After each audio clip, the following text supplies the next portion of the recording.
uJesu uthi akabafuni bonke abantwana bama-2000. Hawu. I'm telling you.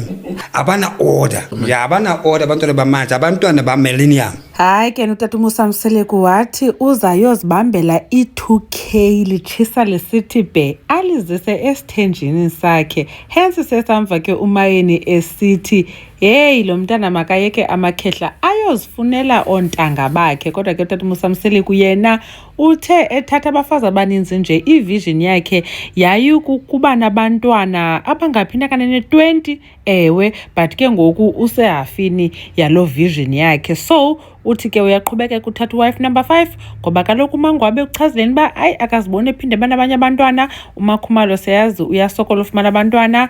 uMayeni noMacele nabo akhonto bayithethisayo ngophinda babe nabantwana. Then kukho nendaba ye-age ke kwelabo icala, not that abantu banabo abantwana. Nanto yenzekayo ke uTata Musamseleku siyasabona kwitrailer kaThando Nesithembu season 8 kuboniswa ke ebhizi ngento ka-number 5. Number 5 ukhona, sabona ke kuyocelwa nentombi, sabona naye ehleli phantsi cabanani kwakho meeting okanye dinner esecam koMayeni. Safumaniseka uba obuso siyabazi ngobu besikhe sava amahemhem oba nguwife number 5 igama lakhe ke nguSamke Khwela. Kuthiwa una 24 years, therefore wazalwa ngo-2000 li-2K. Intombazana incinci nakusinenhlanhla intombi kaTata Musamseleku usine umdala kuno stepmother wakhe khawufana ucinge. Kodwa ke akalosana, so who are we to judge? Ezinye indaba ke esizivayo bethunani ngezokuba bekho kwavakala kwathiwa unomntana